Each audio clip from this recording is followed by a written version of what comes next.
ವೇದಮೂರ್ತಿಯವರೇ ನಮಸ್ಕಾರ ಕಣ್ರಿ. ಹೇಗಿದ್ದೀರಾ? ಚೆನ್ನಾಗಿದ್ದೀರಾ? ನಾನು 2-3 ದಿನದಿಂದ ತುಂಬ ಬ್ಯುಸಿ ಇದ್ದೆ, ಅದಕ್ಕೋಸ್ಕರ ನಾನೇನು ರಿಪ್ಲೈ ಮಾಡೋಕ್ಕಾಗಲಿಲ್ಲ ನಿಮಗೆ. ಯಾಕಂದರೆ ನಮ್ಮ ಮನೆಯವ್ರು ತುಂಬ ಹುಷಾರಿರಲಿಲ್ಲ, ಹಾಸ್ಪಿಟ್ಲೆಲ್ಲ ತಿರುಗ್ತಾ ಇದ್ದೀನಿ, ಆ ಉದ್ದೇಶಕ್ಕೋಸ್ಕರ. ಅಂದರೆ ನಾನು ಈ ಭಾರತ ದೇಶದಲ್ಲಿ ಹುಟ್ಟಿದ ಮೇಲೆ ನನ್ನ ತಾಯ್ನಾಡು ತಾಯಿ ನೆಲವನ್ನು ಗೌರವಿಸೋದು, ಪೂಜಿಸೋದು ನನ್ನ ಧರ್ಮಸಿದ್ಧ ಹಕ್ಕು. ಅದು ಆ ಹಕ್ಕು ಯಾರಿಂದಲೂ ಕಸ್ಕೊಳ್ಳೋದಕ್ಕಾಗೋದಿಲ್ಲ. ಇನ್ನೊಂದೇನಪ್ಪ ಅಂತಂದರೆ, ನಮ್ಮ ಅಂದರೆ ಎಲ್ಲ ಧರ್ಮಗಳಲ್ಲೂ ಏನು ಹೇಳ್ತಾರೆ ಅಂದರೆ, ನೀನು ಹುಟ್ಟಿದಂತಹ ತಾಯಿ ನೆಲವನ್ನು ಗೌರವಿಸು, ಪೂಜಿಸು ಅಂತೇಳಿ. ಎಲ್ಲ ಧರ್ಮದಲ್ಲೂ ಅದನ್ನೇ ಹೇಳೋದು. ಈವನ್ ಇಸ್ಲಾಂ ಧರ್ಮದಲ್ಲೂ ಅದನ್ನೇ ಹೇಳ್ತಾರೆ, ನೀವಿರ್ತಕ್ಕಂಥ ತಾಯಿ ನೆಲವನ್ನು ಗೌರವಿಸಿ, ನಿಮ್ಮ ತಾಯಿ ನೆಲವನ್ನು ಪೂಜಿಸಿ ಅಂತಲೇ ಹೇಳೋದು. ಭಾರತ ಮಾತೆಗೆ ಜಯವಾಗಲಿ ಅಂತ ಹೇಳೋದ್ರಲ್ಲಿ ನನ್ನ ಜಯನೂ ಕೂಡ ಇದೆ. ಅದರಲ್ಲಿ ಭಾರತ ಮಾತಾ ಕಿ ಜೈ, ಭಾರತ್ ಮಾತಾ ಕಿ ಜೈ. ಅದರಲ್ಲಿ ಏನು ಬೇರೆ ನನಗೇನು ಅದರಲ್ಲೇನು ನಾಚಿಕೆ ಪಡ್ತಕ್ಕಂಥ ಯಾವುದೇ ವಿಚಾರ ಇಲ್ಲ ಅದರಲ್ಲಿ. ಯಾಕೆಂದರೆ ನನ್ನ ತಾಯಿಯನ್ನು ನಾನು ಗೌರವಿಸ್ತೀನಿ, ಪೂಜಿಸ್ತೀನಿ. ಅದರಲ್ಲಿ ನಾನು ಯಾರದೇ ಪರ್ಮಿಷನ್ ತಗೊಂಡಾಗಲಿ, ಯಾಗ ಒತ್ತಡಕ್ಕೋ ಮಣಿದು ನಾನು ಹೇಳ್ದೇ ಇರೋದಕ್ಕಂಥ ಚಾನ್ಸಸ್ಗಳಂತೂ ಇಲ್ಲ, ಖಂಡಿತ ಆ ರೀತಿ ಇಲ್ಲ. ಯಾಕೆಂತಂದರೆ ಕೆಲವೊಂದು ನಾವು ಬೆಳೆದು ಬಂದಿರತಕ್ಕಂತಹ ವಾತಾವರಣಗಳು, ನಾವು ಹುಟ್ಟಿ ಬೆಳೆದಂತಹ ಒಂದು ಗೆಳೆಯರ ಬಳಗ ಇರ್ಬೋದು, ನಮಗೆ ಒಂದು ಶಿಕ್ಷಣವನ್ನು ಕೊಟ್ಟಿರ್ತಕ್ಕಂಥ ಗುರುಗಳಿರಬಹುದು, ನಮ್ಮ ತಂದೆ ತಾಯಿಗಳು, ಅವರು ನಮಗೆ ಒಂದು ಒಳ್ಳೆಯ ಸುಸಜ್ಜಿತವಾದಂತಹ ಒಂದು ವ್ಯವಸ್ಥಿತವಾದಂತಹ ಒಂದು ಸಂಸ್ಕೃತಿಯನ್ನು ಕೊಟ್ಟಿದ್ದಾರೆ. ಅದಕ್ಕೆ ನಾನು ಹೆಮ್ಮೆ ಪಡ್ತೀನಿ. ಇನ್ನೊಂದೇನಪ್ಪ ಅಂತಂದರೆ, ಜನನಿ ಜನ್ಮಭೂಮಿಶ್ಚ ಸ್ವರ್ಗಾದಪಿ ಗರಿಯಸಿ ಅಂತ ಹೇಳ್ತಾರೆ. ಯಾಕೆಂದರೆ ತಾಯಿ ಮತ್ತು ತಾಯ್ನಾಡು ಸ್ವರ್ಗಕ್ಕಿಂತ ಮಿಗಿಲು ಅದು. ನಾನು ವಿಶ್ವ ಮಾನವ ಸಂದೇಶವನ್ನು ಅನುಸರಿಸ್ತಕ್ಕಂಥವನು. ನನಗೆ ಅದರಲ್ಲಿ ಯಾವುದೇ ರೀತಿಯ ಶಂಕೆ ಇಲ್ಲ. ನಾನು ಕೇಳ್ಕೊಳ್ಳೋದು ಇಷ್ಟೇ, ಎಲ್ಲರೂ ಒಟ್ಟಿಗೆ ಬೆಳೆಯೋಣ, ಒಟ್ಟಿಗೆ ಇರೋಣ. ಬಾ ಹತ್ತಿರಕ್ಕೆ, ನಾವಿಬ್ಬರು ಆಳೆತ್ತರಕ್ಕೆ, ಆಳೆತ್ತರದಿಂದ ಬಾನೆತ್ತರಕ್ಕೆ, ಬಾನೆತ್ತರದಿಂದ ದಿಗಂತಕ್ಕೆ. ಇದು ವಿಶ್ವಮಾನವ ಸಂದೇಶದ ಒಂದು ಕಿರು ಪರಿಚಯ ಜನರಿಗೆ.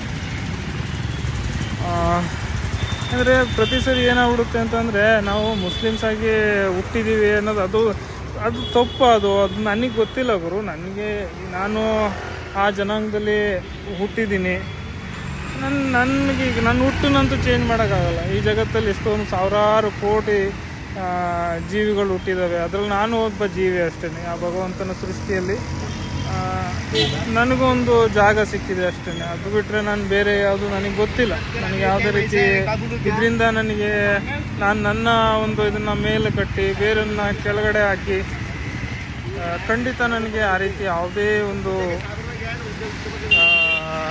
ಆಸಕ್ತಿ ಕೂಡ ಇಲ್ಲ ನನಗೆ. ಯಾಕೆಂತಂದರೆ ಪ್ರತಿಯೊಬ್ಬರು ಎಷ್ಟೋ ಜನರ ಮನೆಯಲ್ಲೇ ಒಂದೊಂದು ಹೊತ್ತಿಗೆ ಊಟಕ್ಕೆ ಕಷ್ಟ ಇರುತ್ತೆ. ಅಂಥವ್ರು ಈ ಜಾತಿ ಧರ್ಮ ಅದು ಇದು ಅಂತ ಕೂತ್ಕೊಂಡ್ರೆ ಮನೆ ಹೊಟ್ಟೆಪಾಡು ನಡೆಯಲ್ಲ. ಅದು ನನಗೆ ಗೊತ್ತು ಚೆನ್ನಾಗಿ. ಎಷ್ಟೋ ಜನ ಹಿಂಗೆ ಆಗಿ ಅರ್ಧ ಬರ್ಧ ತಿಳ್ಕೊಂಡು ನಾಲೆಡ್ಜ್ ಇಲ್ದೇ ತಮ್ಮ ಒಂದು ಯುವ ಜನತೆ ಏನು ಮಾಡ್ತಿದೆ, ನಮ್ಮ ಯುವ ಜನತೆ ಅಂತಂದರೆ ತಮ್ಮ ಶಕ್ತಿಯನ್ನು ಅಲ್ಲಿ ಕಳ್ಕೊಳ್ತಾ ಇದೆ ಅಂತ ನಾನು ಅಂದ್ಕೊಳ್ತೀನಿ. ಯಾಕೆಂದರೆ ಕನ್ನಡ ಬಗೆಗಿನ ನಮ್ಮ ಅಭಿಮಾನ, ಸರ್ವಧರ್ಮ ಸಹಿಷ್ಣುತೆಯನ್ನು ಅನುಸರ್ತಕ್ಕಂಥ ನಮ್ಮ ನೀತಿ, ಅದು ಎಷ್ಟು ಜನಕ್ಕೆ ಇಷ್ಟ ಆಗುತ್ತೆ ಎಷ್ಟು ಅನ್ನೋದು ಗೊತ್ತಿಲ್ಲ ನನಗೆ. ಬಟ್ ನನಗೆ ಬೇರೆಯವ್ರಿಗೆ ಇಷ್ಟ ಆಗಲಿ ಅಥವಾ ಇಷ್ಟ ಆಗದೇ ಇರಲಿ ಅದು ನನಗೆ ಗೊತ್ತಿಲ್ಲ ಗುರು. ನಾನು ಸತ್ಯದ ಕಡೆ ಇರಬೇಕಷ್ಟೇ. ಈ ಜಗತ್ತಿನಲ್ಲಿ ಏನಿಲ್ಲ ಏನಿದೆ ಅನ್ನೋದಕ್ಕಿಂತ ನಾನು ಹೇಗಿದ್ದೀನಿ ಈ ಜಗತ್ತಿನ ಸೃಷ್ಟಿಯಲ್ಲಿ, ನನ್ನ ಒಂದು ಪಾತ್ರ ಏನು ಅನ್ನೋದು ನನಗೆ ಗೊತ್ತಿರಬೇಕದು. ನಾವು ರಾಷ್ಟ್ರಗೀತೆಯನ್ನು ಹಾಡ್ತೀವಿ, ನಾಡಗೀತೆಯನ್ನು ಹಾಡ್ತೀವಿ. ಪ್ರತಿಯೊಂದು ಈಗ ನಾನು ಬರೀ ಭಾರತ ಅಲ್ಲ, ಬೇರೆ ಬೇರೆ ದೇಶಗಳನ್ನು ವಿಸಿಟ್ ಮಾಡಿದ್ದೀನಿ. ನನಗೆ ಆ ಸಂಸ್ಕೃತಿಯನ್ನು ಗೌರವಿಸ್ತಕ್ಕಂಥ ಒಂದು ಮನಸ್ಥಿತಿ ಬೇಕು ನನಗೆ. ಇಲ್ಲ ಅಂತಂದರೆ ನಾನು ಒಂದು ಕ್ರಿಮಿಕೀಟಗಿಂತನೂ ಕಡೆ ಆಗ್ಬಿಡ್ತೀನಿ ಅಂತ ನಾನು ಹೇಳ್ತೀನಿ. ಜೈ ಭಾರತ ಜನನೀಯ ತನುಜಾತೆ, ಜಯ ಹೇ ಕರ್ನಾಟಕ ಮಾತೆ, ಜೈ ಸುಂದರ ನದಿವನಗಳ ನಾಡೆ.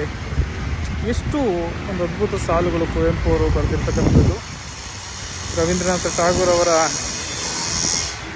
ಜಯ ಹೇ ಜಯ ಹೇ ಜಯ ಜಯ ಜೈ ಭಾರತ ಜನನೀಯ ತನುಜಾತೆ.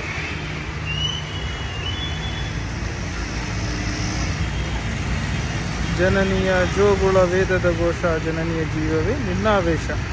ಕುವೆಂಪುನವರ ಆ ಒಂದು ಲೈನ್ಗಳು ನನಗೆ ತುಂಬ ಇಷ್ಟ ಆಗ್ತವೆ.